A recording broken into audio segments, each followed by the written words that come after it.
Salut! Nouvelle vidéo aujourd'hui, un petit peu particulière parce qu'on va faire un bilan du Mexique. Donc on est parti du Mexique ce matin et ça faisait 3 mois et demi qu'on était là-bas, 106 jours exactement, sachant qu'on a fait pile moite-moite workaway et voyage. C'est ça. 1 mois et 3 semaines à chaque fois. Et donc du coup on voulait vous partager un petit peu notre expérience, ce qu'on a bien aimé dans ce pays, le budget aussi que ça nous a coûté, et puis nos petits tips quoi.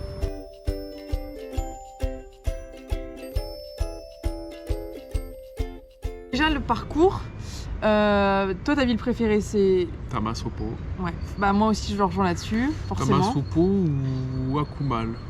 Ouais, Akumal c'est pour le workaway, on a adoré ce workaway là. Et Tamasopo je pense que c'est notre ville coup de cœur à tous les deux parce que c'était chill de ouf. Il y avait les cascades à proximité, c'était vraiment sympa. Enfin, je vous invite à retourner voir notre vlog. On n'a connu aucun voyageur qui est allé, donc c'est pour dire à quel point c'est aussi une ville préservée encore du tourisme. Mais franchement ça vaut vraiment le détour. Donc j'invite plus de personnes à s'y rendre parce que franchement c'est chouette. Ensuite notre temple préféré. Calakmul. Calakmul, j'ai Teotihuacan aussi que j'ai bien aimé au début du voyage. Mais Calakmul complètement autre ambiance. Calakmul ce qui est cool c'est qu'on peut monter sur les pyramides. Donc c'est vrai que ça donne une vision complètement différente du temple. Et en plus c'était vraiment dans la jungle donc c'était vraiment impressionnant quoi. Et la ville que t'as le moins aimé, ou l'endroit que t'as le moins aimé? San Cristobal. San Cristobal de las Casas. Ouais. Pour ça on va pas être d'accord là-dessus c'est sûr. Ouais. Bah, en fait moi j'ai deux adoré. villes, c'est San Cristobal et Oaxaca. Ouais c'est les deux villes que t'as le moins aimé. Deux que j'ai détesté. Faut savoir qu'on était crevés aussi à cette période-là. Mais pourquoi t'as moins aimé? Bah il y a plusieurs raisons qui font que, mais bon on va pas s'étaler, mais c'est que je pense qu'on me l'a trop vendu, on me les a trop vendus ces villes-là. On me les a trop vendus et il n'y avait rien à y faire et puis c'est pas mon délire de traîner dans des villes comme ça. Bah c'est vrai que dans ces deux villes, les points d'intérêt vraiment sympas sont pas dans la ville en fait. Si je prends par exemple Oaxaca, ce qu'il y a à voir c'est Hierve del Agua, mais en fait Hierve del Agua c'est à 2 heures de Oaxaca. 3 heures de route dans le désert avec des routes qui... Mais sinon, je dis pas que j'ai pas aimé ce qu'il y avait à faire autour. Hein. J'ai bien aimé ce qu'il y avait à faire autour. Mais Oaxaca en elle-même. Et San Cristobal c'était pareil, c'était 3 heures pour aller à Comitán, 2-3 heures pour aller à Cañón de Sumidero. Mais c'est vrai que San Cristobal en elle-même, moi j'ai bien aimé, j'ai trouvé cette ville sympa, mais bon, il y a moins de choses à y faire. Un voyageur. Si j'étais pas un voyageur longue durée, j'aurais pris un hôtel à Oaxaca, j'aurais loué une voiture et je m'aurais jamais vu à Oaxaca. C'est simple. Bah en tout cas ça c'est nos petits points. Je vous ferai une petite carte je pense de notre parcours. Donc sachant que du coup c'est un parcours qu'on a fait en 1 mois et 3 semaines si on enlève toute une période de workaway. Donc bah forcément c'est pas forcément adapté au voyage court durée. Mais si vous voulez des idées d'itinéraire pour genre 10-15 jours et tout, n'hésitez pas à nous demander parce qu'on a plein d'idées. Ça c'est sûr. On a plein d'endroits à recommander, plein d'endroits à voir. Franchement, le Mexique, c'est un pays qui se fait en plusieurs fois, je pense. Ouais, je pense aussi. Bah déjà, nous, on n'a pas fait le Nord, par exemple. Tout là-bas de Californie et de compagnie, on l'a pas fait. Ce sera l'occasion d'un autre voyage.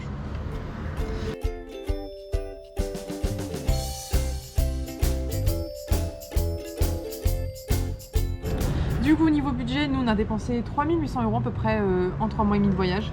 Sachant que du coup, la moitié du temps, on était en workaway. Donc workaway, on dépense pas beaucoup. Hein, on paye pas d'hébergement. On paye pas d'hébergement. On paye nos courses. Le plus souvent, on paye pas trop la bouffe, le petit-déj au moins. Ouais, souvent le petit-déjeuner inclus. Mais de toute façon, on va dire que moi, je me sers de l'application la Travel Spend pour savoir combien on dépense, dans quoi et tout, pour qu'on continue à tenir les comptes. Là, nous, on a dépensé 31% de notre budget en nourriture, 24% en transport, 20% en hébergement. Et après, le reste, c'est vraiment les loisirs, les activités, les divertissements. Donc c'est quand même... Nous, notre gros pôle, c'est vraiment la nourriture. Parce que on mange tous les jours. On manger, hein, mais le transport... Et c'est vrai qu'on se fait plaisir.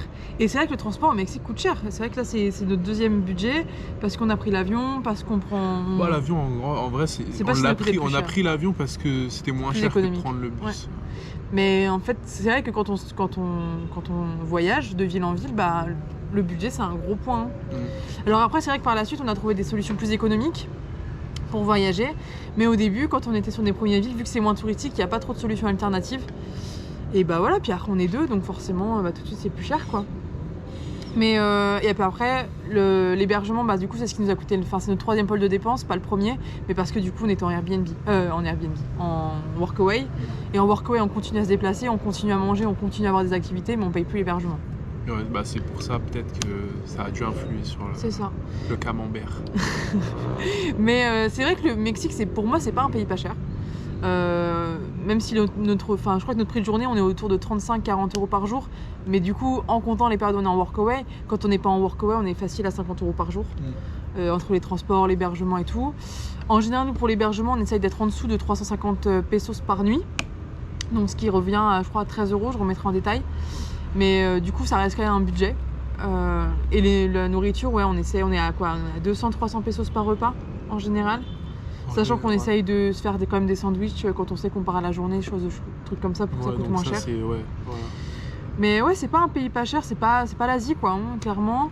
Mais du coup, je pense que c'est aussi intéressant d'y être en voyage long parce que ça permet de mieux gérer son budget que forcément si on est en voyage court. Quoi. Voilà, c'est ça. Je pense que pour des voyageurs longs, c'est pas le meilleur, c'est pas le bon plan pour un voyage long. Enfin, moi, c'est le contraire pour moi, je trouve. C'est un bon plan pour un voyage long, mais ce sera toujours plus cher que l'Asie. C'est ça.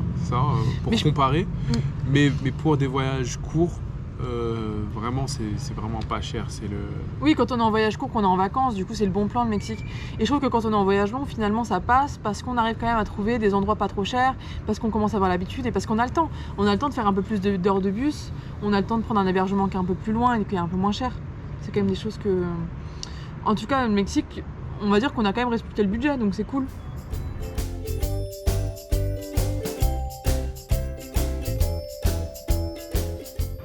Après du coup, les petits tips, là du coup pour venir par rapport au transport. Sur internet, vous aurez que les bus ADO. C'est-à-dire que bus ADO, c'est vraiment la compagnie du Mexique, la compagnie la plus représentée. C'est la plus high-tech, hein, parce que tu peux prendre tes billets sur internet. Genre c'est une des seules, on peut prendre ses billets sur internet. Mais en fait, il faut savoir quand même que souvent aux stations de bus et souvent à côté des stations de bus, il y a toujours des solutions plus économiques. Il y a souvent des collectivos qui sont 2 fois à 3 fois moins chers que les bus. Et il y a aussi, par exemple, un exemple tout bête, pour faire Playa del Carmen à Valladolid, on avait 2 solutions. C'était de Valladolid à Bacalar, excusez-moi. On avait soit la solution de prendre le Mayab bus, donc c'est une compagnie low cost, soit prendre ADO, et c'était du simple au double, quoi. Clairement, c'était plus de 400 pesos avec ADO, alors qu'on a payé, je crois, 200 et quelques avec Mayab. Donc des fois, je vous conseille vraiment pas de prendre votre billet en ligne. Après, si vous cherchez le confort, vous savez où... Oui, c'est ADO qui est le plus confortable, voilà. C'est sûr. Parce que... Mayab, ça passe. Hein. Mayab, ça passe, mais bon, si vous cherchez le confort, prenez ADO. Si vous voulez pas passer de mauvais trajets, vous faire arrêter... Après, nous, on n'a jamais eu de problème sur la route. Non, mais genre le car qui s'arrête pour faire, je sais pas, le plein. C'est vrai qu'en fait, ils font pas des arrêts directs. C'est souvent que quand on prend des compagnies, ils font des arrêts à certains endroits. Des arrêts à certains endroits, ils font le plein. Ouais, c'est un peu plus chill, quoi. Mais en même temps, c'est 2 fois moins cher. Il va à la fête foraine, il va s'acheter des frites. Et par exemple, des fois, prendre les solutions alternatives, c'est aussi plus pratique parce que je prends l'exemple de quand on a fait de Mazunte de Puchutla à Oaxaca, c'était beaucoup plus court en fait de prendre les collectivos. Les bus faisaient un grand détour. Donc ça, c'est notre tips numéro 1, quoi. Pour moi, c'est un des plus importants. Tips numéro 2, sur les hébergements, peut-être. Nous, les hébergements, je sais qu'on est pas mal passé par Booking et Airbnb. À savoir que Airbnb, souvent, ça peut valoir le coup de leur donner ton numéro et en fait convenir d'un autre prix sur WhatsApp. Pareil pour Booking, des fois on peut dire est-ce qu'on peut passer sur WhatsApp pour les détails, et du coup on essaye de négocier le prix parce que souvent si on passe pas par ces deux-là, on a une petite réduction, quoi. C'est un pays qui est dans les règles de l'Orient, c'est la négociation. On négocie beaucoup, et parce que aussi forcément les plateformes Airbnb, Booking prennent des frais, donc eux, si on passe en direct, ils enlèvent les frais en fait. Ouais, en fait ils vous donnent le vrai prix, hein. Quand vous donnez votre numéro, ils vous donnent le vrai prix sans que Airbnb et tout prennent des frais. C'est ça. Donc ça arrange tout le monde par moment. Après, le bon plan aussi, c'est des fois sur place, on trouve beaucoup moins cher parce qu'il y a des choses qui sont ni sur Airbnb, ni sur Mais ce qu'il faut savoir, c'est que aussi sur Booking et même sur Airbnb, il y a très souvent des réductions en vrai. Ouais, mais c'est jamais aussi intéressant que de passer en direct. Je sais pas. Et ce qu'on fait aussi, du coup, pas mal aussi, c'est que maintenant, on demande à des gens qui sont passés avant nous dans une ville s'ils ont des bons plans. Parce que du coup, il y a des choses qu'on trouve. Là, typiquement dans une auberge qui n'est ni sur Booking ni sur Airbnb, et on l'a trouvé parce qu'il y a des potes qui sont passés, qui nous ont donné le numéro WhatsApp de la personne, quoi. Donc c'est aussi pour ça qu'en général dans les descriptions, on vous donne les noms des hôtels, on vous donne le prix. Après, libre à vous d'aller chercher sur internet le numéro WhatsApp et les contacter, quoi. Voilà, sachez que passer par les applications, c'est la voie de la sécurité, dans le sens où ta place est réservée. Ta place est réservée, et si t'as un problème, si ton hôtel il est bizarre, t'as des trucs, je sais pas, Airbnb, je sais que leur service client est cool, ouais. Leur service client est excellent. Il est nul, Booking, donc, ils ont des travails à faire, ils ont du boulot, ouais. Ils ont du boulot à faire à ce niveau-là. Airbnb, ils sont au top. Leur service client est au top. Bon, tips numéro 3, la bouffe. La bouffe. Hyper important. Parce que du coup, nous, c'est quand même notre budget principal. En vrai, quand vous allez passer longtemps, même 2 semaines en vrai, hein, on a trouvé des Français qui étaient là pour quoi, 1 semaine et demie, quelque chose comme ça. Mais on est tous pareils, il nous faut nos petits trucs, il nous faut nos petits plaisirs. Nos petits plaisirs. Mais sachez qu'au Mexique, en général, un repas correct coûte moins de 150 pesos par personne. Donc moins de 6 €. On peut toujours trouver à manger. Après, voilà, c'est des trucs de locaux, c'est pas forcément les endroits hyper fancy, mais c'est là où on mange le mieux. Enfin, nous, c'est ce qu'on trouve. D'où le bon plan qu'on peut vous donner. Ce qu'on nous a aussi donné, c'est que par exemple, on commande pas de tacos au restaurant. Ouais, par exemple, vous commandez un tacos au restaurant. 3 tacos, c'est 70 pesos. Voilà, 3 tacos à 70 pesos. Vous commandez, et vous êtes plusieurs, hein, genre vous êtes, je sais pas, vous êtes 2 ou 3. Vous commandez par personne un tacos, vous en aurez 3 pour vous seul à 70 pesos. Sauf que si vous prenez un poulet par exemple, un poulet entier, c'est 200 pesos. Un poulet brisé, 200 pesos. Même moins, entre 150 et 200 pesos. Voilà. Et vous aurez des tacos avec des accompagnements. Donc en fait, tu vas faire tes propres tacos, tu vas peut-être pouvoir en faire, je sais pas, 10-15 par personne. C'est vrai que ce sera pas du poulet effiloché en sauce. C'est à toi de le faire, il faut travailler un petit peu, mais du coup c'est beaucoup moins cher. C'est beaucoup moins cher, Et c'est souvent comme ça, on commande un ceviche, si vous voulez commander, je sais pas, des tacos de ceviche, en fait vous commandez un ceviche, vous ramenez tortilla, vous faites les vôtres en fait. Ça c'est un petit peu le bon plan, ça marche surtout quand on est plusieurs forcément. C'est ça. Bah, même quand on est seul, hein, le truc tu peux le garder pour toi. Oui, tu peux le garder pour après, tu peux en prendre à emporter. Mais ouais, ça c'est des trucs qu'on aime bien. La street food, ça marche bien, c'est pas cher. La street food, ouais, c'est vraiment là où on trouve le moins cher. On a trouvé des Français qui, c'est compréhensible, hein. Ils ont des fois, il y en a qui ont peur de la street food, ça arrive. Mais en vrai, ça on n'a jamais été malade avec la street food. On n'a jamais été malade du tout. Moi, la seule fois où j'étais malade, c'est quand on m'a vendu un sandwich dans un bus. Donc ça, je décommande. Les sandwichs dans les bus. Parce que ça, là, pour le coup, la personne, elle a même pas de stand, elle est pas juste dans le bus, elle vend des trucs. Moi, j'avais trop la dalle, du coup, on a pris un sandwich. Parce qu'on en a mangé un pareil juste avant qui était super bon. Et là, c'est pas passé, j'étais malade après, mais bon, une journée, ça passe, mais... Mais ça, voilà, mais la street food, quand les gens ils cuisinent devant toi, ils te font griller la viande devant toi, mais franchement, il n'y a pas à se méfier. Sachant qu'au Mexique, en plus, ça n'existe pas la viande saignante, c'est toujours très cuit. Voilà. Tout est très cuit, sauf les ceviches. Tout est très cuit, il n'y a plus de. C'est ça. Tout est grillé, la viande bleue, la viande. Ça n'existe pas. Ça n'existe pas. Tout est grillé. C'est le paradis du barbecue. Enfin, à Skip, c'est pas celui-là, mais. Nous, on l'aime bien. Voilà. Tips numéro 4, c'est pas vraiment un tips pour moi, mais on va parler de sécurité au Mexique. Parce que ça revient très souvent. Et alors, c'est sécuritaire au Mexique, est-ce qu'on peut laisser ses affaires dans le bus sans souci? Est-ce qu'on peut laisser ses affaires dans la chambre? Alors nous, on va donner notre avis. C'est que nous, on n'a jamais eu aucun problème. Alors, est-ce qu'on est chanceux ou pas? Ça, on peut pas le savoir. Bah, je pense qu'on n'est pas chanceux parce qu'on connaît personne qui a eu des problèmes non plus. Ouais, bah aussi, on a eu un couple d'amis qui s'est fait voler de l'argent dans un collectivos. Ah oui. C'est vrai que nous, l'argent, c'est toujours dans les bananes, donc c'est toujours collé à nous. Donc avant qu'on arrive à nous prendre notre argent, il faut y aller parce que du coup, les gens qu'on a rencontrés s'ils se sont fait voler de l'argent, c'était genre le sac au pied. Ils avaient posé leur sac au pied et apparemment, il y avait un enfant qui est passé en dessous les sièges pour leur prendre de l'argent. Ils l'ont découvert qu'après.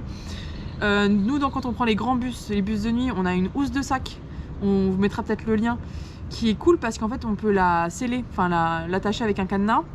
Donc ça n'empêchera pas le voleur pro là de le couper et de finir et de voler ce qu'il veut. Mais ça dissuade quand même une personne de juste passer la main dans la pochette et voir ce qu'il y a, quoi. Voilà, il peut avoir la flemme. Ouais. Et puis s'il veut pas se faire opérer, c'est un peu moins discret, quoi, de couper le truc. Ouais, et puis voilà. Et puis ce qu'il faut savoir, c'est que quand vous allez à la plage, On a laissé nos affaires, Nous, on a nagé, laissé nos nagé affaires, au moins 100 mètres plus. On s'est toujours éloigné nos affaires Voilà, avec on toujours le était téléphone sous l'eau, dedans. 2 mètres sous l'eau, 3 mètres sous l'eau. Nous, on n'a jamais eu aucun souci. Alors voilà, est-ce qu'on est chanceux ou pas? Les Mexicains ne volent pas. Bah, nous, c'est ce qu'on a l'impression. On a l'impression que les vols, la plupart du temps, c'est soit les touristes. Bah, le moment où en France, on a tellement d'histoires de gens qui se sont fait voler à la plage. Ouais. Ici, tu peux laisser tes affaires, aller nager, je sais pas. Les Mexicains ne volent pas. Pour moi, si vous vous faites voler, il y a moyen que ça soit des touristes. Voilà. Il y a moyen que ça soit des touristes.